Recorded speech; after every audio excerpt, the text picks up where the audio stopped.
প্রিয় মালতী সাবা সিনেমায় নিজেকে প্রমাণ করেছেন মেহজাবিন চৌধুরী। শোনা গেছে তার তৃতীয় সিনেমার খবর। আফরান নিশোর সঙ্গে জুটি বেঁধেছেন তিনি, কিন্তু কবে শুরু হবে শুটিং, কবে পাবে মুক্তি, যমুনা টেলিভিশনকে অভিনেত্রী নিজে জানালেন তার নতুন সিনেমার কাজের খবর। বেশ কয়েক বছর ধরেই টেলিভিশন নাটকে অভিনয় কমিয়ে দিয়েছেন মেহজাবিন চৌধুরী। মনোযোগ দিয়েছেন ওটিটি ও সিনেমায়, পেয়েছেন প্রশংসা। প্রিয় মালতী সিনেমা দিয়ে 2024 সালের ডিসেম্বরে বড় পর্দায় অভিষেক হয়েছে তার। প্রিয় মালতী মেহজাবিনের মুক্তির দিক থেকে প্রথম সিনেমা হলেও তিনি প্রথম অভিনয় করেছিলেন সাবা সিনেমায়। দেশ বিদেশের বিভিন্ন চলচ্চিত্র উৎসবে প্রদর্শনের পর 2025 সালে দেশের হলে মুক্তি পায় সাবা। দুর্গাপূজা উপলক্ষে সেপ্টেম্বরে প্রেক্ষাগৃহে আলোর মুখ দেখে সিনেমাটি। 2026 সালের মার্চে মুক্তি পায় শিহাব শাহীন নির্মিত ক্যাকটাস সিরিজের নারী প্রধান চরিত্রে দেখা যায় মেহজাবিনকে। প্রথমবারের মতো একসঙ্গে অভিনয় করেন মেহজাবিন চৌধুরী ও প্রীতম হাসান।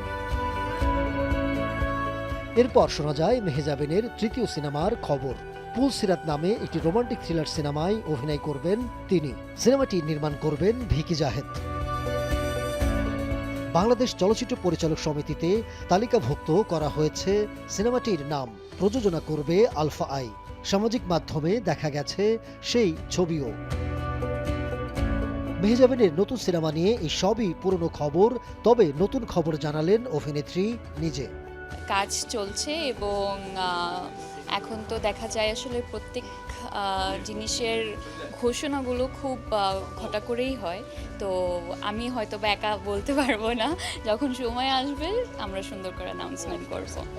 মেহজাবিন চৌধুরী, আফরান নিশো, ভিকি জাহেদ পরীক্ষিত ছোট পর্দায়। বড় পর্দায় তাদের রসায়ন দেখতে মুখিয়ে তাদের ভক্তরা। কিন্তু কবে আসবে সিনেমাটি? জানা যায় সব ঠিক থাকলে 2027 সালের ঈদুল ফিতরে প্রেক্ষাগৃহে মুক্তি পাবে পুলসিরাত। Ahmed Tawkir, showbiz tonight.